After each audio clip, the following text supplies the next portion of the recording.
अस्सलाम वालेकुम dear students, मैं हूं अब्दुल रज़ाक और सेकेंड ईयर फिज़िक्स में हम chapter 17 physics of solids discuss कर रहे हैं।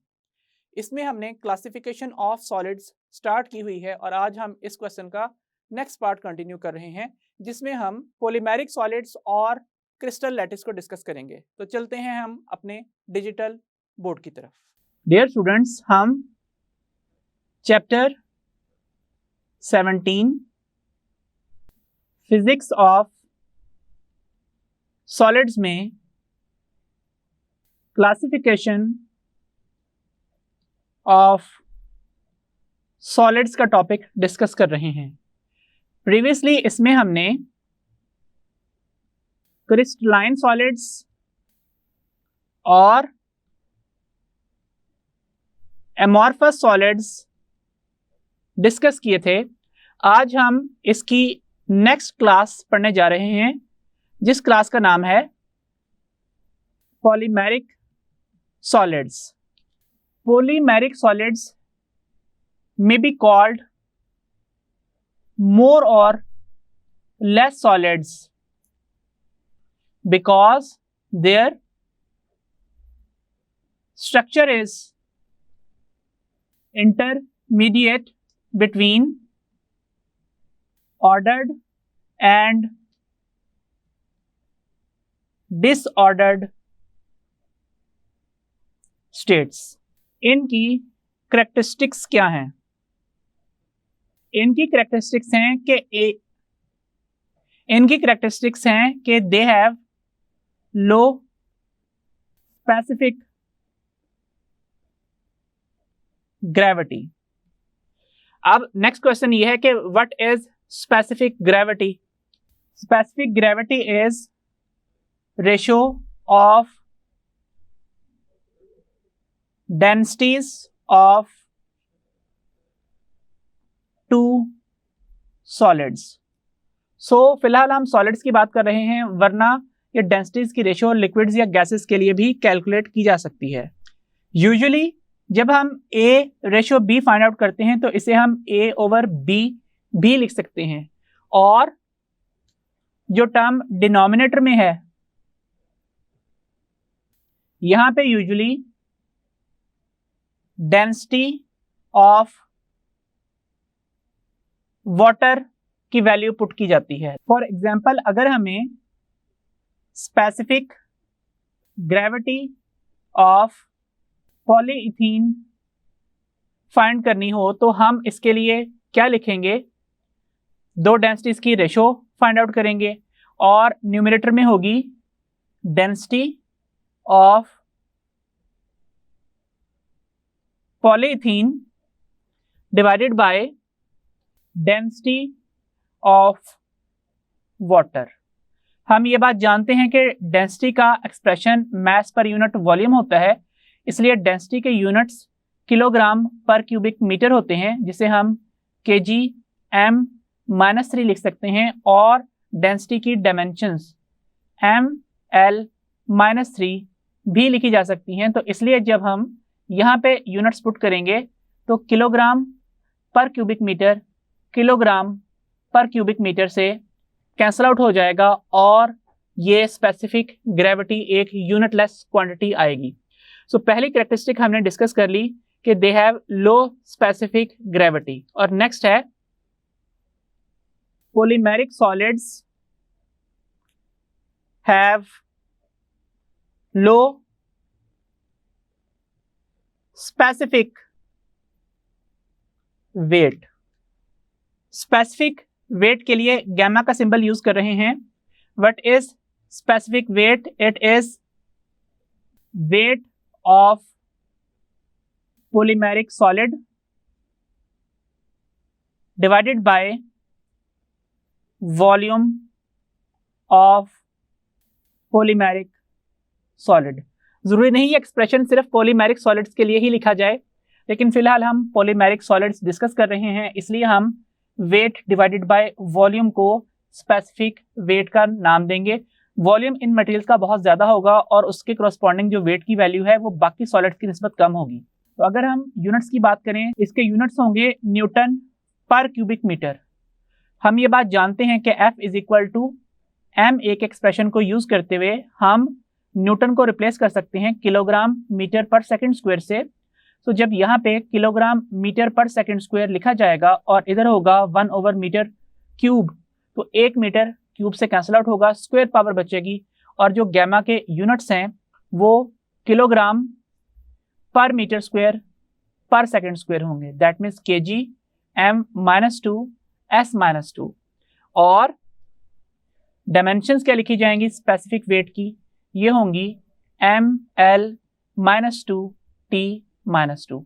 ये इसकी डायमेंशंस हैं। नेक्स्ट कैरेक्टरिस्टिक है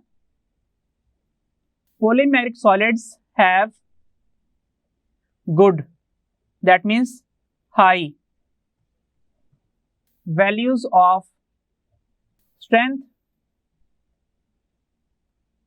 to weight, that means weight बहुत ही कम होगा और उसके corresponding strength की वैल्यू बहुत ही ज्यादा होगी। नेक्स्ट हम ये डिस्कस करते हैं कि ये सिंथेसाइज किस तरह से किए जाते हैं।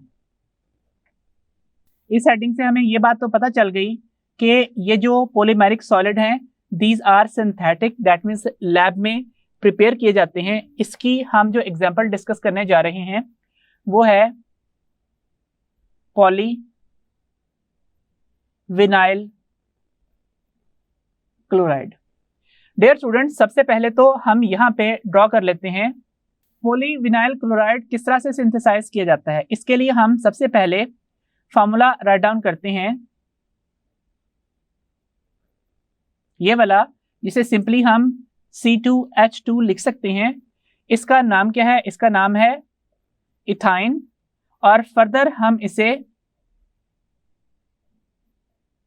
एसिटाइलिन भी कहते हैं। अगर इसका केमिकल रिएक्शन हाइड्रोक्लोरिक एसिड के साथ करवाया जाए इस तरह से, तो क्या नतीजा निकलता है? सबसे पहले ट्रिपल बॉन्ड ब्रेकडाउन होता है और इसके नतीजे में एक इस तरह का स्ट्रक्चर बनता है डबल बॉन्ड वाला। और ये जो स्ट्रक्चर हमें ऑब्टेन हुआ है इसे हम सिंपली क्या लिख सकते हैं? C2H3Cl मॉलिक्यूलर मेथड में। और इसका नाम क्या है? इस स्ट्रक्चर का नाम है विनाइल क्लोराइड। अब ये जो विनाइल क्लोराइड है इसकी पॉलीमराइजेशन होगी किस तरह से कि इस रिएक्शन में मजीद ये बॉन्ड टूटेगा जैसे ही इसे एनर्जी मिलेगी और ये स्ट्रक्चर इस स्ट्रक्चर में तब्दील हो जाएगा और ये स्ट्रक्चर इस स्ट्रक्चर में तब्दील हो जाएगा। अब यहाँ पे एक एक बॉन्ड ऐसा है जो फिलहाल हमने जस्टिफाई नहीं किया। ये स्ट्रक्चर अपने आप को n टाइम्स रिपीट करेगा। n टाइम्स रिपीटेशन से क्या मुराद है कि यहाँ पे आप multiple times carbon carbon chains इस तरह से ड्रॉ करें विनाइल क्लोराइड की, जिसमें दो बॉन्ड्स अनजस्टिफाइड या अनसेटिस्फाइड हैं, इस तरीके से ड्रॉ कर दें और इनके साइडों के ऊपर जो यहाँ पे एक एक हाइड्रोजन एटम मौजूद है वो इस तरह से ड्रॉ कर दें।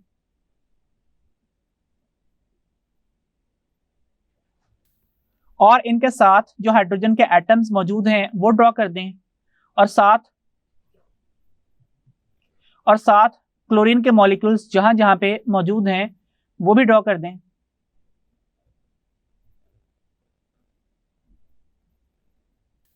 और इसके बाद जो अभी तक हमने बॉन्ड्स यहाँ पे जस्टिफाई नहीं किए वो ड्रॉ कर दें। दैट मीन्स इस तरीके से ये एक लॉन्ग चेन बन जाएगी जिसमें मॉलिक्यूल्स एक दूसरे से मैक्सिमम फासले पर रहने की कोशिश करते हैं, जिसकी वजह से ये जो चेन्स हैं आमतौर पे इस तरह स्ट्रेट नहीं होती, ये इस फॉर्म में होती हैं।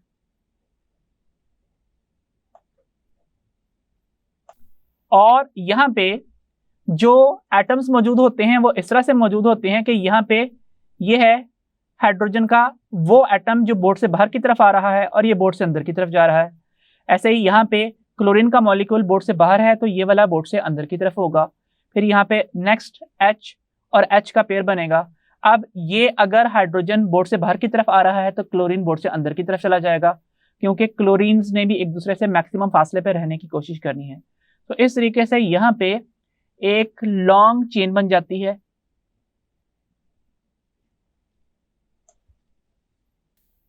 जिसमें एटम्स एक दूसरे से मैक्सिमम डिस्टेंस के ऊपर रहने की कोशिश कर रहे होते हैं। अब जब ये लॉन्ग चेन्स बनती हैं तो ये चेन्स टाइनी फाइबर्स की सूरत इख्तियार कर लेती हैं और ये फाइबर्स एक दूसरे के ऊपर ट्विस्ट किए जाते हैं और ट्विस्ट करने से यहाँ पे थ्रेड्स बन जाते हैं और थ्रेड्स को अगर मज़ीद ट्विस्ट किया जाए तो इससे बन जाती हैं रोप्स और ये एक स्ट्रॉन्ग स्ट्रक्चर होता है जिसकी स्ट्रेंथ काफ़ी ज़्यादा और उसका वेट काफ़ी कम होता है। इसी तरीके से एक और एग्जांपल है पॉली इथीन की। ये वर्ड डेली लाइफ में यूज होते हुए पॉलीथीन कहलाता है और फर्दर इसका जो नेम नॉमेनक्लेचर के मुताबिक है वो है पॉली इथाइलिन। कह सकते हैं कि जो पॉलीमर्स हैं ये किस तरह से बनते हैं, ये केमिकल कॉम्बिनेशन से बनते हैं। Carbon, oxygen, hydrogen, nitrogen and other metallic और नॉन मेटालिक एलिमेंट्स के। इन एलिमेंट्स के कॉम्बिनेशन से पॉलीमर्स बनाए जा सकते हैं। कुछ मजीद एग्जांपल्स हैं इसकी। पॉलीथीन हम डिस्कस कर चुके, फिर है पॉली स्टीरीन और नायलॉन एटसेट्रा। नेचुरल रबर की और इसके बारे में बताया गया है कि it is pure state of hydrocarbons. That means इसके अंदर कोई और मटेरियल मौजूद नहीं है, कोई और एलिमेंट नहीं है, सिर्फ हाइड्रोजन और कार्बन मौजूद है। और इसका जो स्ट्रक्चरल फार्मूला यहाँ पे बताया गया है वो है C5H6। अब ये स्ट्रक्चर किस तरह से मौजूद होता है कि यहाँ पे इस तरीके से crystal lattice. Crystal lattice is 3-dimensional arrangement of atoms inside a crystal। इसके बाद जो नेक्स्ट टर्म हमें पता होनी चाहिए that is a unit cell. Unit cell is the smallest group of atoms that has overall symmetry of a crystal. It repeats itself over and over again to form a crystal। अब हम यहाँ पे कुछ unit sales को जरा discuss कर लेते हैं। सबसे पहले हम एक क्यूब ड्रॉ कर लेते हैं इस तरह से,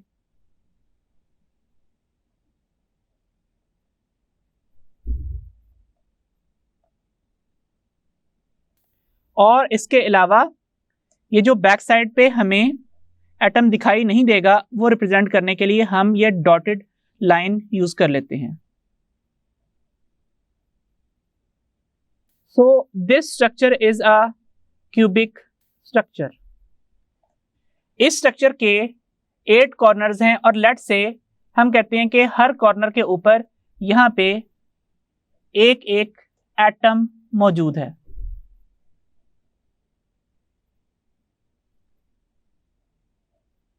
तो बताइए इस वक्त एक यूनिट सेल में कितने एटम्स मौजूद हैं? तो भाई यहाँ पे 8 कॉर्नर्स हैं और हर कॉर्नर के ऊपर हमने 1 एटम कंसीडर किया है। वैसे तो यहाँ पे ग्रुप ऑफ एटम्स भी हो सकते हैं। अब इस तरीके से यहाँ पे ये जो एटम्स मौजूद हैं इन्हें हम क्या कहते हैं? इन्हें हम collectively basis of a unit cell कहते हैं। दैट मीन्स वो पॉइंट्स जहाँ पे एटम्स मौजूद हैं। अब जरा बताइए यहाँ पे एक एटम कितनी क्रिस्टल्स का हिस्सा है? तो अगर आप यहाँ पे इस कॉर्नर पे बनने वाला ये एटम कंसीडर करें तो ये एटम इस तरह से मौजूद है और ये कितनी क्रिस्टल्स का हिस्सा है? पहली क्रिस्टल तो यही है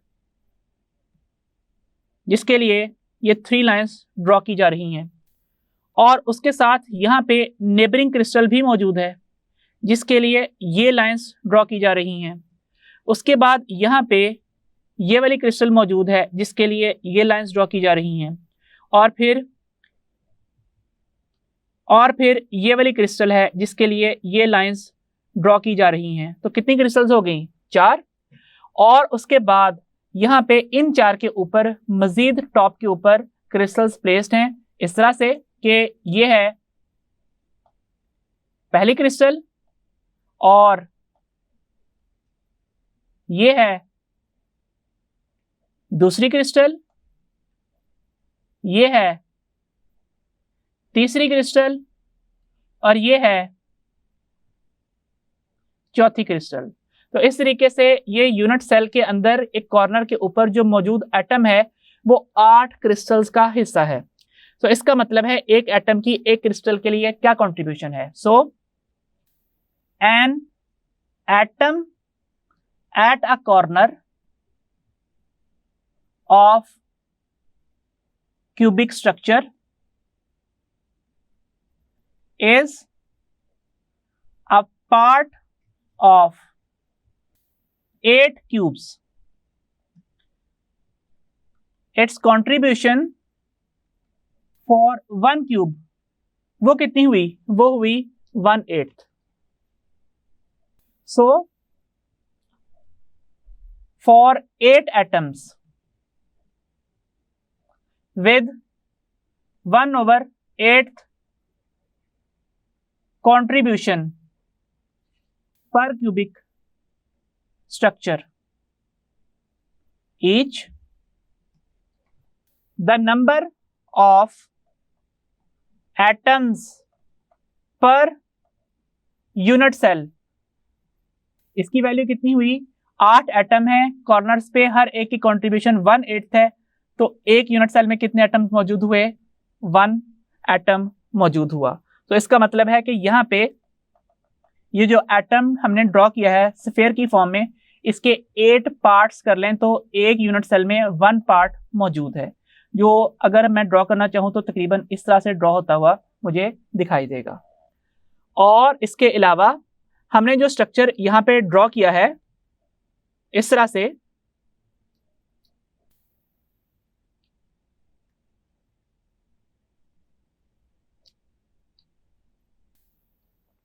इसमें अगर यहाँ पे 8 कॉर्नर्स पे एटम्स मौजूद हों जैसे कि हमने अभी डिस्कस किए, तो इस स्ट्रक्चर का नाम क्या है? Simple cubic structure. और इसमें कितने एटम्स मौजूद हैं?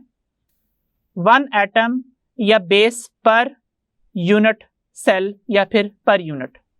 और अगर इस तरह से ये एटम्स 8 कॉर्नर्स पे मौजूद हों, इसके साथ साथ यहाँ पे इधर और इधर इन फेस के सेंटर्स के ऊपर भी एटम्स या बेसिस मौजूद हों, तो इसका नाम है बेस सेंटर्ड क्यूबिक स्ट्रक्चर। सो इसमें वो 8 एटम्स मिलके 1 एटम की कंट्रीब्यूशन तो बना ही रहे हैं, बाकी अब 2 एटम्स मजीद हैं और ये दोनों एटम्स इस क्रिस्टल के साथ साथ नेबरिंग एक क्रिस्टल यहाँ पे और एक क्रिस्टल यहाँ पे उनका हिस्सा भी मौजूद है। दैट मीन्स 2 एटम्स की कंट्रीब्यूशन एक क्रिस्टल के लिए हाफ है, तो इसलिए 2 × 1/2 करेंगे तो हमें आंसर मिलेगा 2 एटम्स पर यूनिट सेल का। सो इस वजह से बॉडी सेंटर्ड क्यूबिकल जो स्ट्रक्चर है उसमें यूनिट सेल में 2 एटम्स मौजूद होते हैं। और अगर हम इस तरह से ड्रॉ करें कि ये 8 बेसिस हैं और एक बेस यहाँ पे मौजूद है इस क्यूब के बिल्कुल सेंटर पे, दैट मीन्स अगर हम डायगोनल्स ड्रॉ करें तो यहां से ये लाइन, दैट मीन्स अगर हम डायगोनल्स ड्रॉ करें तो यहां से ये लाइन इसके साथ मैच होगी और ये लाइन इसके साथ मैच हो रही होगी। सो डायगोनल्स को क्रॉस करते हुए ये पॉइंट यहां पे आएगा। इस स्ट्रक्चर का नाम क्या है? इसका नाम है बॉडी सेंटर्ड क्यूबिक स्ट्रक्चर। और इसमें अगेन 8 कॉर्नर्स पे 8 एटम्स हैं और सेंटर के ऊपर एक एटम मौजूद है। दैट मीन्स यहां पे भी जो टोटल कंट्रीब्यूशन है वो कितनी है? वो है 2 एटम्स पर यूनिट सेल। इसके अलावा अगर हम नेक्स्ट स्ट्रक्चर की बात करें तो यहां पे इस तरह से अगर 8 कॉर्नर्स पे एटम्स मौजूद हैं, दैट मीन्स अगर डायगोनल्स ड्रॉ किए जाएं तो डायगोनल्स इस तरह से ड्रॉ होंगे।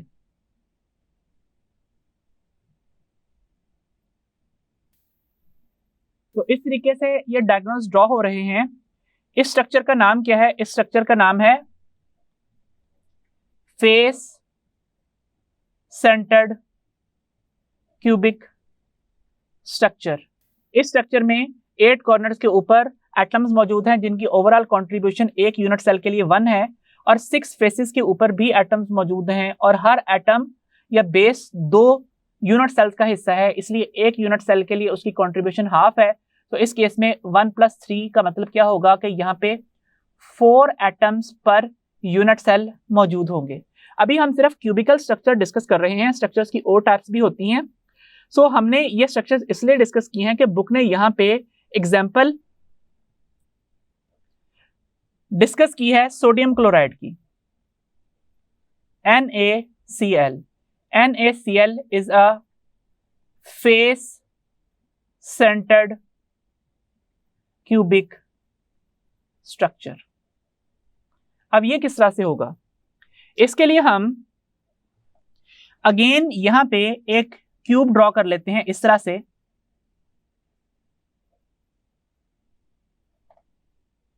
और जो बैक पे मौजूद लाइन है वो इस तरह से ड्रॉ कर लेते हैं हम। अब चूंकि फेस सेंटर्ड क्यूबिक स्ट्रक्चर है तो इसमें हमें फेसेस के सेंटर्स को भी एक लाइन के जरिए से ज्वाइन करना है, और लेट्स से हम कहते हैं हम उसको इस लाइन से ज्वाइन कर रहे हैं।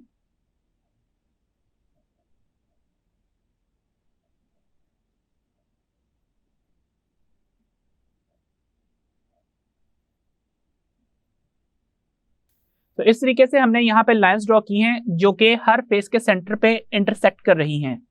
अब हम यहाँ पे हर कॉर्नर के ऊपर इस तरीके से सोडियम एटम रिप्रेजेंट कर देते हैं और इन 8 कॉर्नर्स के ऊपर मौजूद ये एटम्स मिलके कंट्रीब्यूशन 1 बना रहे हैं। इसके बाद हर फेस के सेंटर के ऊपर इस तरीके से एक एटम सोडियम का रिप्रेजेंट कर देते हैं। ये फ्रंट फेस है और ये है बैक फेस। सो ओवरऑल इनकी कंट्रीब्यूशन इन 6 एटम्स की इस तरह से है कि ये 1/3 कंट्रीब्यूशन बना रहे हैं।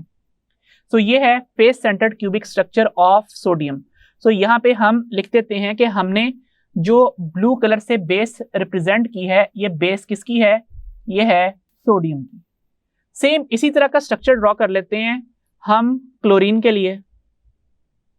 तो ये स्ट्रक्चर क्लोरीन का स्ट्रक्चर है। इसमें अब हम क्या करेंगे कि यहाँ पे इस रेड कलर की मदद से इस जगह के ऊपर रिप्रेजेंट कर देंगे 8 क्लोरीन एटम्स जो कि 8 कॉर्नर्स पे मौजूद हैं।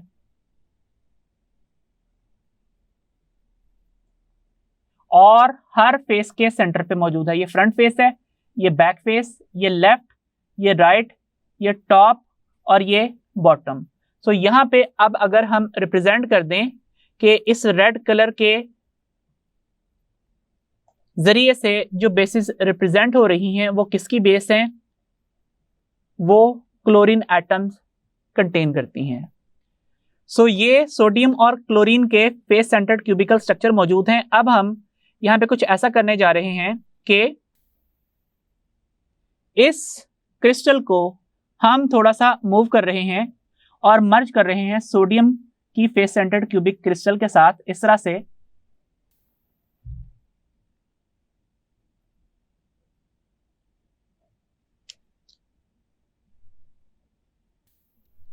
ये यहाँ पे हमने थोड़ी सी मर्जिंग रिप्रेजेंट की है। अब हम ऐसे ही क्रिस्टल जरा यहां ड्रॉ करते हैं दोबारा से क्लोरीन की, और इसको इस साइड से मर्ज करना स्टार्ट करते हैं।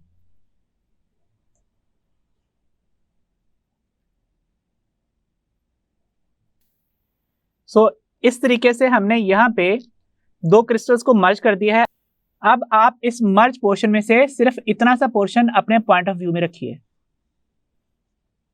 तो जब आप इस पोर्शन को, जिसे मैंने हाईलाइट किया है, अपने पॉइंट ऑफ व्यू में रखेंगे तो आपको यहाँ पे एक क्रिस्टल दिखाई देगी इस तरह से।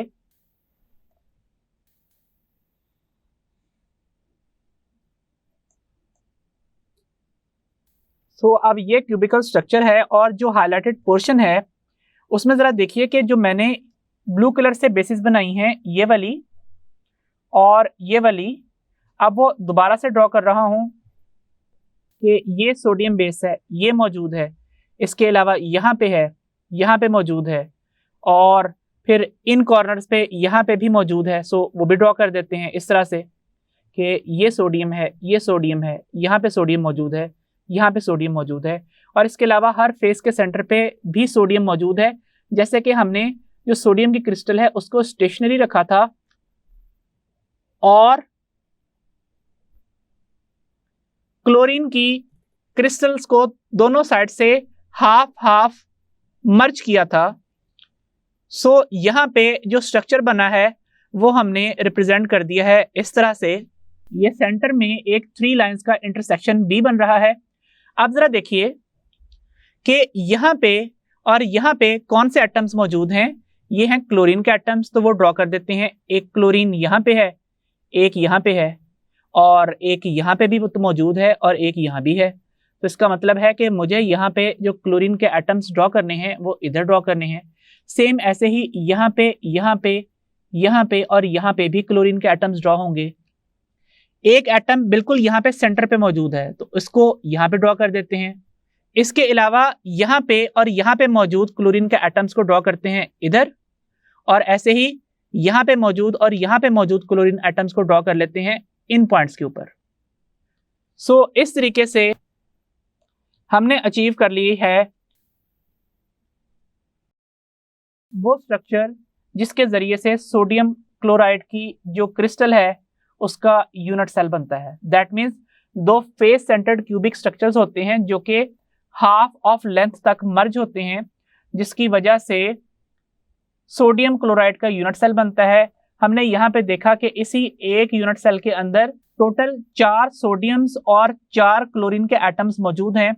दैट मीन्स हमें मॉलिक्यूलर फार्मूला तो इस तरह लिखना चाहिए Na4Cl4, क्योंकि एक फेस सेंटर्ड क्यूबिक स्ट्रक्चर के अंदर 4 एटम्स की कॉन्ट्रीब्यूशन होती है, लेकिन ये यूनिट सेल अपने आप को बहुत ज्यादा दफा रिपीट करता है, जिसकी वजह से हो सकता है आपको इसका फार्मूला इस तरह लिखना पड़ जाए। तो इसलिए हम मॉलिक्यूलर फार्मूला लिखने के बजाय आयोनिक कंपाउंड्स में सिर्फ और सिर्फ एम्पिरिकल फार्मूला राइट डाउन कर देते हैं। अब हम जरा अपने आज के टॉपिक से रिलेटेड कुछ एमसीक्यूज प्रैक्टिस कर लेते हैं। Quick quiz.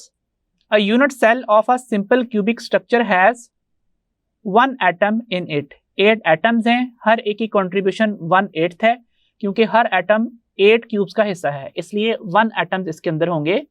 So a unit cell of a body centred cubic structure has 2 atoms in it. क्यों? 8 कॉर्नर्स पे एटम्स हैं, हर एक की कॉन्ट्रीब्यूशन 1/8 है, और इसके अलावा बॉडी के सेंटर के ऊपर भी एक एटम मौजूद है। सो ओवरऑल कॉन्ट्रीब्यूशन हुई 2।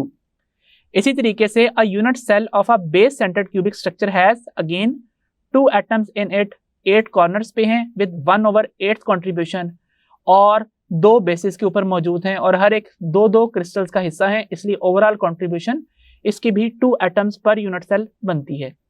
और इसके अलावा अगर हम बात करें a unit cell of face centred cubic structure, तो 8 एटम्स हैं कॉर्नर पे और 6 एटम्स हैं फेसेस के ऊपर, हर एक की कंट्रीब्यूशन हाफ है, सो ओवरऑल आंसर कितना आएगा 4, so that is 4 atoms. A smallest 3-dimensional structure that repeats itself again and again to form crystal structure is called a unit cell, and the structure obtained by repetition of unit cells times and times again is called crystal lattice. So ये था हमारा आज का topic और उससे related MCQs। I hope आपको अच्छे से समझ में आ गए होंगे। सो डियर स्टूडेंट्स, आज के लेक्चर में हमने क्लासिफिकेशन ऑफ सॉलिड्स का टॉपिक कंप्लीट किया। नेक्स्ट लेक्चर में हम mechanical properties of solids discuss करेंगे। सो अंटिल देन, अल्लाह हाफिज।